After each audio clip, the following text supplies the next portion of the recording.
Welcome to There Is a Method to the Madness. My name is Rob Maxwell, and I'm an exercise physiologist and personal trainer. I am the owner of Maxwell's fitness programs, and I've been in business since 1994. The purpose of this podcast is to get to the real deal of what really works, and most importantly, why things work.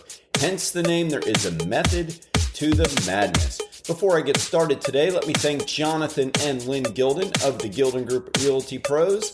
They are committed to providing the highest level of customer service in home sales. Why don't you give them a shout and figure out what your home is worth? 386-451-2412. Good morning, good afternoon, good evening, everybody, wherever you are and whatever time of day it is for you. It's afternoon time for me, and I'm going to talk to you today about what I think might be some priority issues nationwide regarding health and fitness, maybe priority issues individually. So stick around. I think you're going to like it. One of the things that I really like to do, sometimes it can be very daunting, a daunting task, and that is research. Like, it's definitely daunting. It's, as anybody knows, whenever you've really had to research a topic, and I mean research. I don't mean scroll the internet or scroll social media. Unfortunately, too many people think that that is research these days. But I mean really research. Go in and pull up periodicals and see what the studies are saying. I definitely enjoy it. I always find that I learn something new, or it reinforces something that I once knew and kind of forgot about and brought it back to the surface. I mean, in short, I like it. And in also short, it can be daunting. It can be quite the task to start. You know, it's one of those things for me anyway that it's kind of like exercise, right? It's kind of like, you know, getting going is the hardest thing sometimes. And yes, that's true for me, a personal trainer that loves to work out. It's still tough to get going sometimes. It's like that for me with research too. I know I'm going to get into it once I start, but I also know once I start, I'm going to really start digging down into the hole. And then once I'm in, I am in. So it's daunting. But I've been working on my third book, and it's almost complete. I mean, I really thought I had it complete, and getting ready to send it to the editor. And then me being the perfectionist that I am, I'm kind of like, I want to add this. I need to think about this. I really want to get more into this. And that's okay. I think doing that has definitely improved some quality of it. And it kind of brought me into today's topic today because I've been doing some research. And this book is all about what the problem is as far as health and fitness, in my opinion. And the problem, of course, being that only 25% or so of the population is doing enough physical activity to get benefits, which means 75% are not.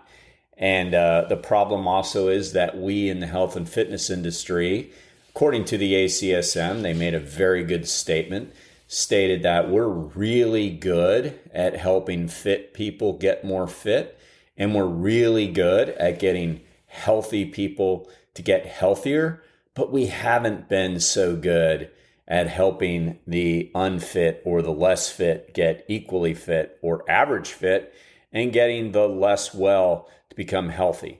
And I think that's true. I think especially in our country, maybe worldwide, but definitely I think in the industrialized nations and some of the more affluent nations, we have a feast or famine thing going on. We have people that are super fit and doing everything they can to be healthy, and then we have people who are not average. So I definitely agree with that statement. So the book is about what that problem is, why maybe that problem is occurring, and then, of course, what the solutions are. And it's going to sound very, very self-patting on the back, but one of the big solutions is getting a personal trainer. And I really, really do believe that, and I'm going to leave that for another day. But I will say, though, that it really gave me some good research. I mean, just a bunch of different stuff. And today I'm going to talk about some of that, some of the financial side of things. A statistic I found that I was pretty blown away over. And it was about talking about what it takes to become a qualified allied health professional as far as the American Medical Association is concerned. And it's quite daunting, and it should be. I guess daunting's my word of the day. I don't know. But it is rigorous, and there are many different professions under allied health. So that's more of a general thing as far as what it takes to get into the allied health industry. And it should be pretty difficult, right? And then I dug into a lot of the research regarding, say, personal training. And I'm not sure if you're aware of this, but personal training still doesn't really have licensure. I mean, I say really because basically personal training doesn't have licensure at all across the country. There are some states that have some licensure for exercise physiologists, I should say, in exercise physiology, but there aren't personal training licenses. And, I have taught this stuff. I have been a personal trainer for over 31 years. So I know the pros and cons. I get it. I get that with licensure there can become some problems down the road with people telling you what to do. I mean, I get all of the pros and cons. And when people in my industry will oftentimes say, "Oh, I'm glad there isn't," it's like, well, I don't know. I mean, I don't have to worry about that because I don't think it's going to happen. But I will say that I'm pro licensure. I think that if we had licensure, we would have more qualified trainers out there because it would take a commitment to get your license. The closest thing we do have is accredited certifications. And accredited certifications are good. And there's only like 4. Some people claim 5, but there's really 4 accredited certifications. And accredited in this case means that there's an accrediting body that looks at all of the research, all the recommendations to make sure that everybody in these different agencies are telling people roughly the same thing. So there are hundreds, there are thousands of non-accredited certifications in the fitness world. I mean, it's a joke. And most of them, no, all of them, other than the 4, you can just go on a computer and take the test and never had any live coaching training or even any proctoring of your test. I mean, it's a flat out joke. They charge you, I don't know, like $50 and then you print this certification. I mean, it's an outright joke. And some gyms and organizations do their own. I mean, hopefully everybody listening realizes how faulty that can be. But the accredited ones don't do that. And I've taught for some of them, and I can tell you that they're pretty rigorous. I mean, the American College of Sports Medicine Certified Personal Trainer exam has an under 40% pass rate. So the majority of people fail when they take it the first time. I've had students that have failed it 1 or 2 times before they finally pass it. And these were students that I thought were absolutely ready for it. So it's a rigorous test. I mean, I know pass-fail rates don't always tell us the quality of person you're going to get. I get that. But at least it gives us some knowledge, some education, some standards that people have to go by to get into it. And then you have to maintain it, which takes commitment. You have to maintain your CECs.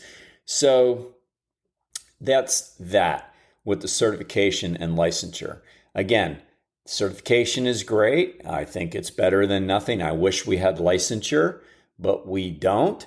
And what I want to talk about, though, the statistic I saw was the pay scale for trainers. Now, it did not say in what I saw whether it was personal trainers or people who kind of call themselves trainers that work at the gyms, like maybe they work at the YMCA and they work the floor.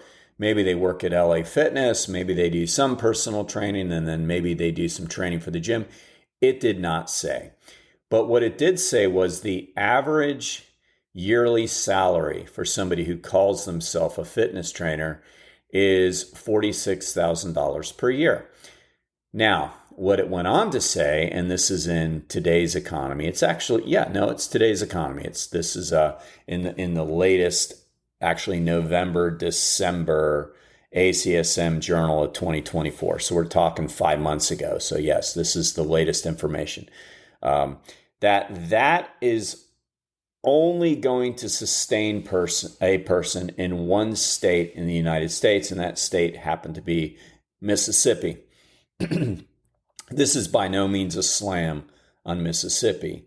What this is about in only one state in the United States can a fitness trainer who's had some training, according to the research, be able to have a job, have a career in it, and pay his bills. And I guess, $46,000 is a little bit less than the amount that most states would call a sustainable income. That's pretty sad, right? I mean, I understand that not that long ago that wasn't a bad salary. And please, I'm not being judgmental. I'm not sitting here saying what's good money and what's not good money. That's all relative, right? I mean, for a person that doesn't have any bills, that's going to go a long way. For a person that's got student loan debt and they're starting their career off and the rent and mortgage prices are what they are. I have a daughter who's 21 getting ready to be 22. And I can tell you, man, there is no way. I mean, I don't know if she makes that at Publix. I mean, it's probably in that ballpark, maybe a little bit less. I really, really don't know. But I know she's struggling and is very, very nervous about getting her own place and being a parent. I'm like, it's all right. You're still going to school, we'll figure this out. But I do know that would be tough if you're coming out of school and you're in a state in Florida where I am located, happens to be one of those states where that money isn't going to cut it. I mean, and then it went on to say the same statistics that person or these people, only 20% of them are continuing to work at that fitness trainer job a year later. Well, it only makes sense. If the average salary for a fitness trainer is $46,000 a year, and in only one state could they basically pay their bills, and I know this is subjective, then it only makes sense that a person maybe with a lot of passion is only going to be able to do that for a short period of time. And they're either going to have to get a raise, of course they are, or I don't know, they're going to have to get roommates. I mean, it's just money, right? I mean, it's just simple economics that if that is barely over and under in most states to pay your bills, you can only do it for so long. And so what happens? The person who's considered a qualified fitness professional leaves the industry and goes and starts making money at something that can pay their bills. I mean, looking at that, there are plenty of jobs that are going to pay the bills better than that 46,000. And that's fine. I have nothing against whatever anybody does to make money, whether they go to trade school, whether they go to college, whether they've never gone to college, never go to trade school, whatever. I don't care. But if you've got a person who wanted to do this and now they can't, and now you're only keeping 20% of them for whatever reason, well, the reason is they can't pay their bills, right? The rest of them, that's not good. And so then we have part of the problem of the health crisis, right? The health and fitness crisis, where study after study after study has shown that a minimal amount of physical activity, 150 minutes of moderate exercise per week plus 2 days of strength training, is enough to get the benefits to improve somebody's health. So if we had more people preaching and teaching that, and teaching people how to do it, and having the passion, because you're obviously going to have the passion to go into it. But if they go into it trying to help people, but they can't pay their bills, then what are we stuck with? Well, if you've listened to past podcasts, Or when you buy the book, you'll see all this interesting research. But what they're stuck with, and I don't know what it is with this 20% or 80%, it sounds like it's made up, but I promise you that it's not. But what they're stuck with is only 20% of the fitness influencers have the credentials to be giving advice out there. Now, these aren't the people necessarily that, have the education or whatever, but they are self-proclaimed, have what they say they need. These are the people on your social media, they're on your YouTube channels, podcasters, they are fitness influencers, and only 20% polled have the credentials. Yet, if you remember from a past episode, over 70% of people have admitted that an influencer has influenced their fitness. So you are being influenced 70% of the cases by somebody who doesn't know what they're talking about. And so what happens then? You get frustrated because you think you're supposed to be doing intermittent fasting. Hey, and maybe that's great for you, but if you've listened, the research doesn't really support it, okay? Or you think that you need to do 2,000 crunches a day to have a flat stomach so you can wear your bikini to the beach this summer. Or you think you should be doing the ketogenic diet. Or you think you should do all of your exercise on fasting cardio, which means you haven't eaten before you do your cardiorespiratory because it's going to magically burn more fat than if you did. So I'm giving you all these myths that are out there that influencers are peddling left and right. Don't even get me going in the supplement world because hardly any supplements have passed the test.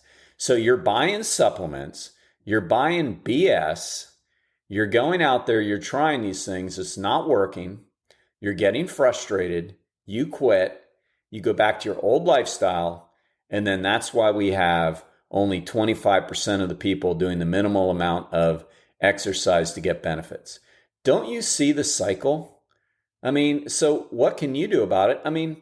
What can we all do about it? We have to value health and fitness more. I just listened to a podcaster who was talking about wealth, and I think I've brought this up before, but I like those podcasts. They're interesting to me. And no, I'm not greedy, and no, that's not my big interest, and no, I don't play in the stock market all the time. No. What I find interesting about these guys is they always make the general statement we probably have all held on to, but that health is wealth. And the one I just finished listening to, it was so funny. The podcaster asked him, she said, so if you're going to leave people with one financial piece of advice, what is it? And he said, take your health serious. His words. Take your mental health, your spiritual health, and your physical health serious. Make that number one before you do anything else. So if we know this, if you have financial people telling you that, and he's not the first one, I hear it all the time from these guys. And what's so funny is when I pull up their pictures to check them out, like I pulled this guy up on Threads and X or Twitter to see what he looked like, and he's this chiseled-faced, fit-looking guy. I'm like, what is it? They just... Stay with us. We'll be right back. Are you ready to unlock your full potential? I want to introduce you to the Fit, Healthy, and Happy podcast, a powerful resource to transform your life today. With expert interviews, practical tips, and inspiring stories, this podcast is your roadmap to lasting wellness. Here's what a listener has to say. I used to struggle with my health, but this podcast changed everything. It's like having a personal trainer, nutritionist, and life coach totally for free. With over 2,000 five-star reviews, we're a podcast you can trust. The Fit, Healthy, and Happy podcast, available now wherever you get your podcasts. Seem to get it. Like success begets success for some reason with this. But in any event, if we know this, if we're all claiming that we understand that this is a priority, then why is a professional fitness trainer, again, I don't know if that's personal trainer. Personal trainers tend to make a little bit more, but they have to make it on their own. I mean, I know that there's nobody paying my paychecks. It's clients. I think I have somewhere around 50 clients or something like that. They all pay my paycheck. So us personal trainers, you eat what you kill for the most part. Rarely do personal trainers work for gyms. I guess that's when they would be called the fitness trainers. But if we value it so much, then why is their salary not sustainable in 49 states? If we really see it as a priority in this country and people talk about it all the time, and most of the doctors I know really push for it and hustle for it. I mean, the ones I know are great about it. So if we know this, what's happening? Why aren't they making more money? I mean, I know a lot of businesses in town, and I'm not going to mention any names because there's probably people on their boards that are going to be pissed off. But I know that they, canned wellness programs. I know for a fact they got rid of them. And I know what they were paying their wellness directors and they were paying their wellness workers. It was not good. I mean, it was probably as low on the salary board as anybody in their organization. It's like, okay, so these people have degrees, they have certifications, and you don't want to pay them. So what message is that sending to everybody else? When I was in college, when I was working on my master's degree, corporate wellness was going to be the next big thing. In fact, my master's degree was called exercise physiology / wellness because wellness was going to be the big thing.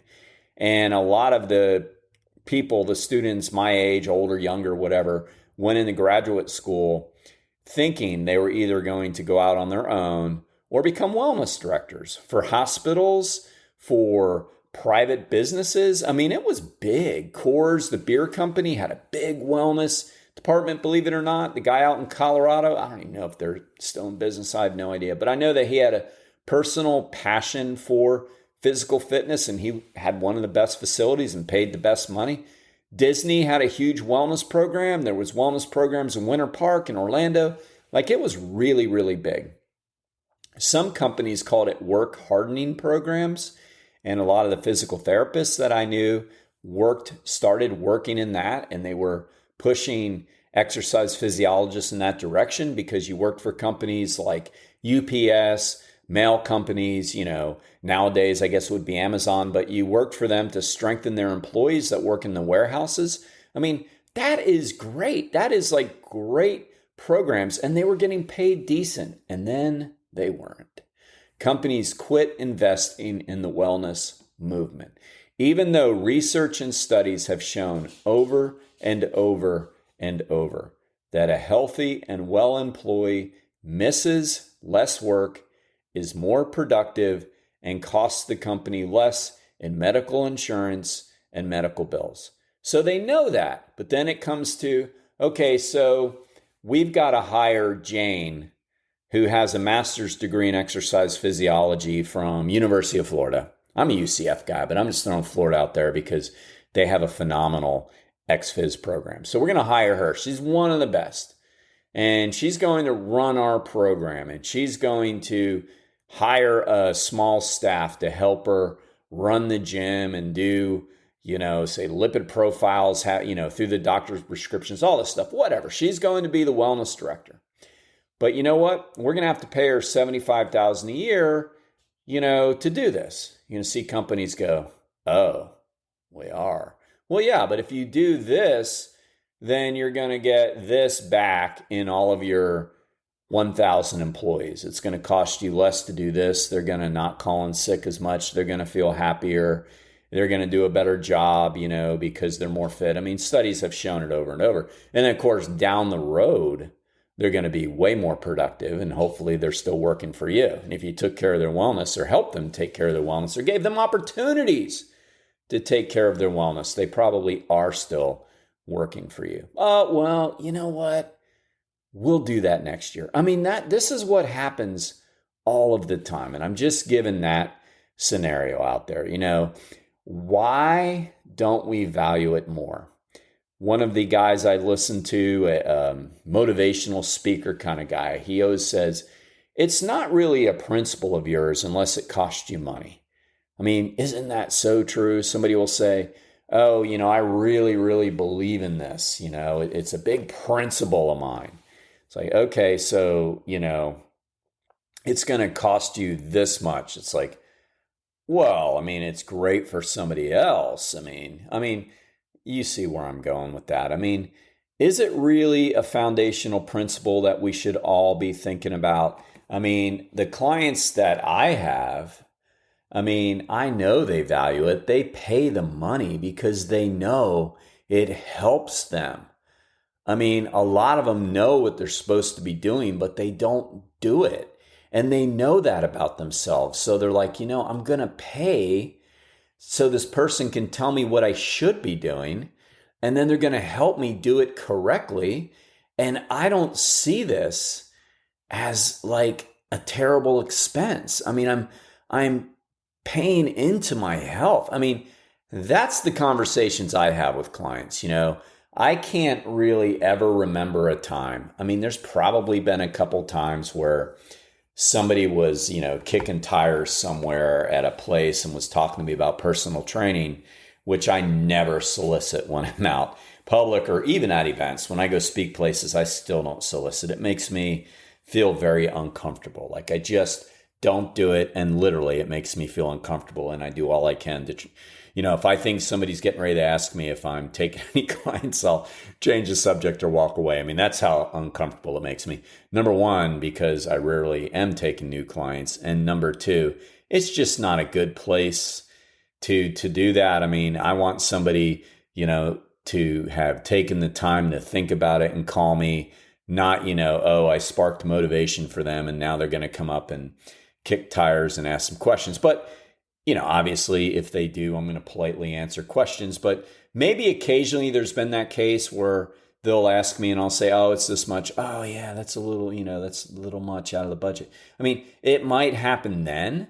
But like when people call or people come in for consultations or clients that currently pay, I've never heard them say, oh, man, this is like really expensive. Like it just doesn't come up because I think when people are ready to change their health, it's not expensive. We've all got our priorities, what we want to, and what we can spend our money on. I absolutely get it, but it just doesn't come up privately because I think at this point, people are ready to change. So how do we get society in general to think about this? How do we get, where trainers at gyms are fitness trainers at gyms are considered somebody that can really, really help people because they are.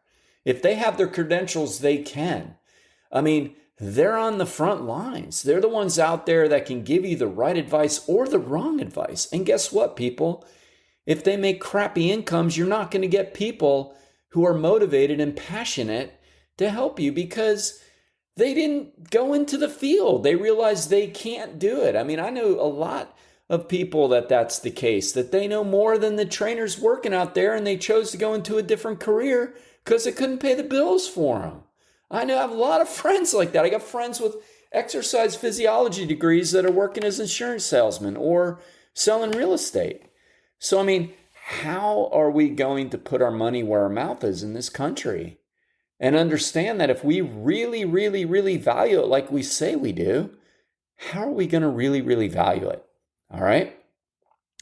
I've learned long ago that I can't change the world. I can only change me and my circle of influence, but I'm just putting it all out there.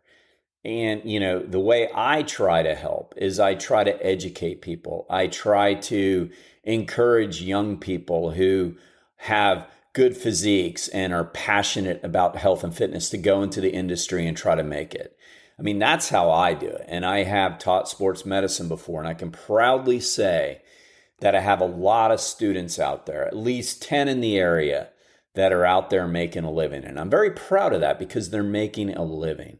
They came to me wanting to know how to become a trainer. They got their degree, they got their certification, and they're making a living. And now it's up to them to make a better living. But that's what I try to do. So I'm just going to put this out there. I want you to value it. And remember, if it's really a principle of yours, then it's going to cost you some money, right? Thank you for listening to today's show. I ask you to please follow this show on wherever you get your podcasts, and also please hit automatic downloads. It really helps me and it helps the show. Now I want to thank Overhead Door of Daytona Beach, the premier garage door company in Volusia County, with the best product, with the best service. I can vouch for Jeff and Zach Hawk, the owners. They are great people. If you need any help with your garage doors, give them a shout. 386-222-3165.